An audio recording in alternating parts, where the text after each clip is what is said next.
Oshinoko. I watched 6 episodes of this so far, and you've seen You all skipped of an them. episode? Wait, what? There's 7 episodes. Oh, well, I missed the last one, I think. I thought there was like 10, but I got through No, 6. there's only 7. Bro, I could have just watched the last episode then today. Bro. Yeah, there's only 7 episodes. It's very short. I was surprised because the first episode was like an hour long. And Yeah. then the rest were like 20 minutes. I thought they're all gonna be like an hour long. But No, it's so good.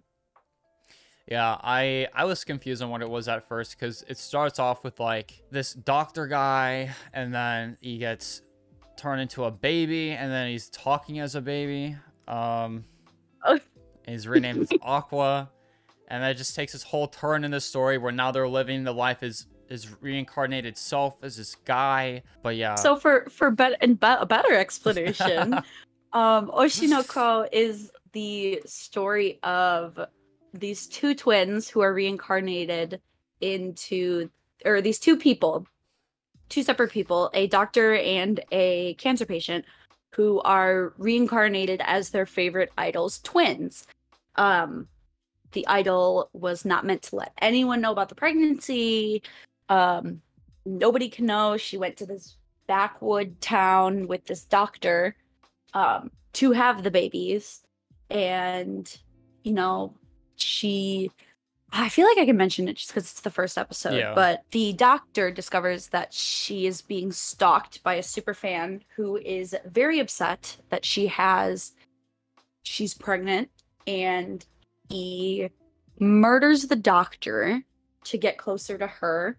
And then when the kids are reincarnated into this pop star's children, they decide to try and help her as much as they can. And when they hear people mentioning her secret about her pregnancy, they try to help it.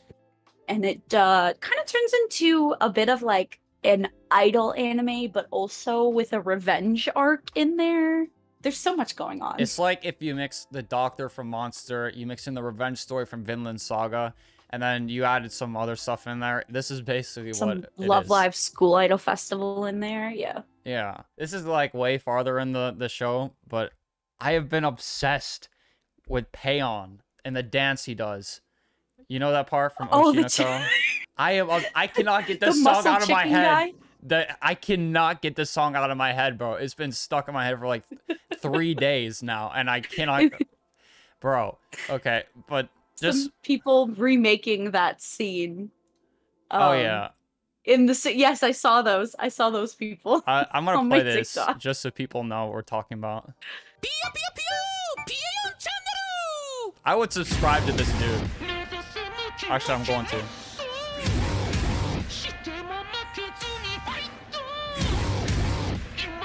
It's the best thing I've seen in my entire life.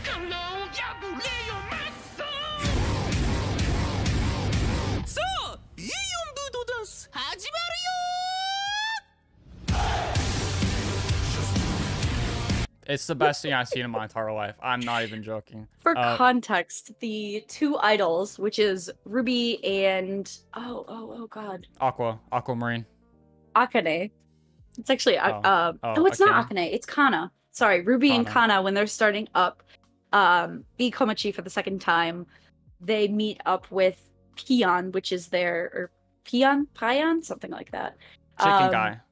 Chicken guy, who is their Strawberry Productions, their company's online influencer, and he helps them build a little bit of a following by having them do one of his workouts with Yeah, him. because doing a collab is the fastest way to grow, they said. Yes. And originally they're gonna do a prank, but then Ruby didn't want to do it, so they did the chicken dance. That's Ruby for you.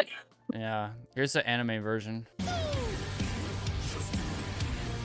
This is the best thing I ever seen, dude. I just like that that's the part that sticks out to you in this whole thing. It is, bro. Like, how do you not see this and then not like have this stuck in your mind, bro? Like, they introduce this chicken dude as like, who is that? Like, and then he just walks in randomly just into their apartment. He's like, hey, I'm Peon. I'm gonna help you grow your channel or whatever.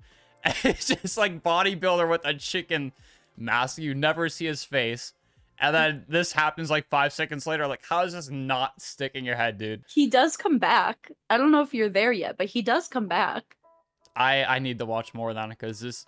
I would watch an anime just on this, and I would give it a 10 out of 10. Because then when it's... I don't know if you've gotten there yet, but when it's Ruby Kana and the girl with the cat ears that has a Twitch channel, essentially. They have Twitch in this? Yes, she's a streamer. Whatever her name is. It starts with an M, but I don't know what her name is. He comes back to help them learn their dances and to like boost their motivation and everything. Bro. He's great. So what did you think of Oshinoko? I personally love it. Okay. I like the direction where it was going in first, with them kind of being reincarnated and then like having this whole revenge story. But it feels a little bit like there's a slice of life in this where it's like things aren't actively being pushed too much to progress the plot line. Although they are, but like a lot of the time is spent, you know, around these, we got to do these acting gigs so we can get close to this guy.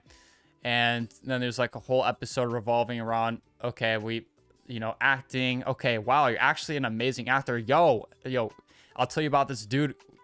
That's crazy. And then you kind of like learn more about the bad guys. But yeah, I don't know. It's good. I see your note that says the intro song goes hard. No, I didn't write that. Yes, you did. I know you've told me this before. You're notorious for skipping the intro. Did you listen to the intro every time you watched it? Okay. I am notorious for skipping the intros, but I did listen to the intro for this 3 times on the first 3 episodes. It's so good. It's in like almost all of my playlists. I love this song so much. The intro is good. And I don't know if you've listened to the lyrics of the song, but the lyrics of the song are actually written from Ai's point of view. Ai's point of view? Wait, what do you mean? So the idol, the mom, it's written from her point of view. The whole song is about how she fakes her emotions to please her fans and how she pretends to be this person and she can't really be herself because she wants to please everyone and make them happy. Is that why Ruby doesn't like lying? It's because I had to lie? No, because I lies her entire career. But like, and that's part of the song too, is like, I put on this persona for you. But at the very end of the song, she talks about how like the only thing she's ever been honest and truthful about is loving the kids. Oh yeah, that was a really sad scene when I got killed. And then she's like talking to her kids as she's getting killed. And then she's dead in front of her kid. And then like you see her eyes and she just is not alive anymore. You're saying this so casually. I mean, yeah, that was pretty crazy. This one's one of the few animes that I actually have the manga for too. I've got the first 2. It is. I've only got two manga collections that I have, and this is one of them. Damn, that's crazy.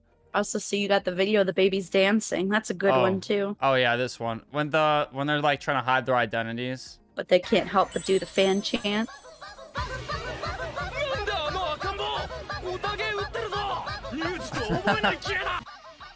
It goes viral. Yeah, it was a good scene. Pretty sure I tweeted this out before you watched it too. Wait, really? It was that exact scene. I'm pretty sure I tweeted it at some point.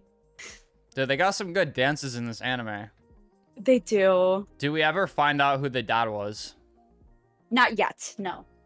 Oh, it's still like in progress being made? Yes, they're working on season 2 right now, actually.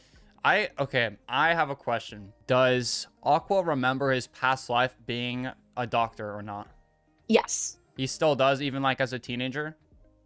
So does Ruby. Ruby remembers her entire history too. Because I wasn't sure if they remembered it as babies, but then forgot it later on. But no, they remember it the whole time. Because I feel like that's a huge advantage to being reincarnated, and stuff like that. Yeah, no, they both remember it this entire time. Wouldn't that be weird though? Like you're pretending to be a baby, but you're actually like a 30-year-old dude. I mean, They kind of address that a little bit occasionally where, I mean, there's that whole scene with their adoptive mother down the line Mm-hmm. where they basically tell her they're incarnated by demons to get her to not do it, to Oh yeah, not yeah.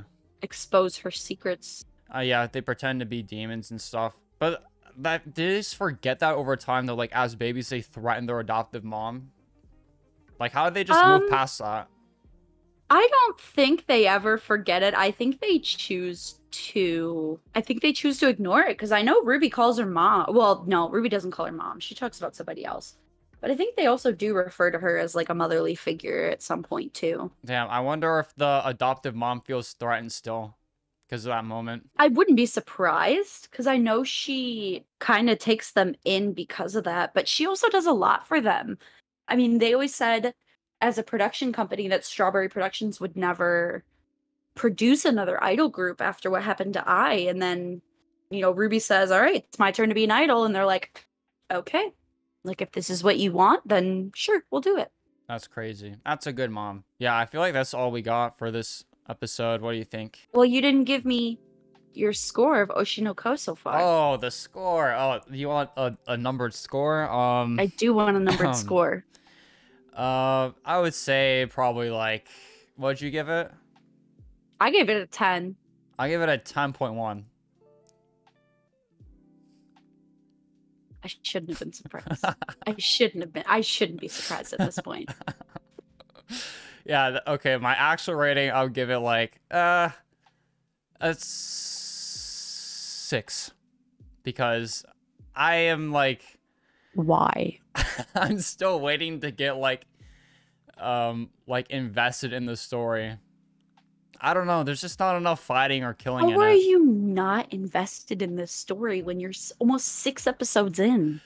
Bro, it's like I'm watching it. Okay, it's like I'm watching it to see what happens next. Like it's cool, but it's like, still kind of like mid. But I'm waiting for the fighting scenes to happen. You have to keep watching. Yeah, I'm like 1 episode left until I'm done. You haven't even gotten to some of like the biggest, like I see that you wrote that Akane is getting cyberbullied. Did you just start episode 6 or did you even watch it?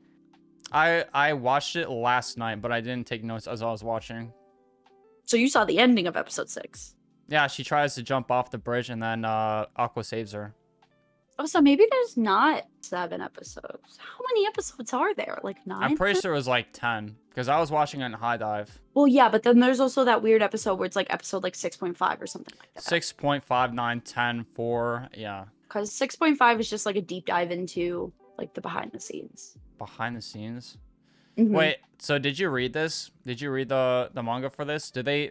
They've only got the first 2 chapters out in the English version. The rest of they're still working on the rest of them getting transferred over. Because I know like sometimes they leave out stuff in the anime. Is this based off of the manga? Yes.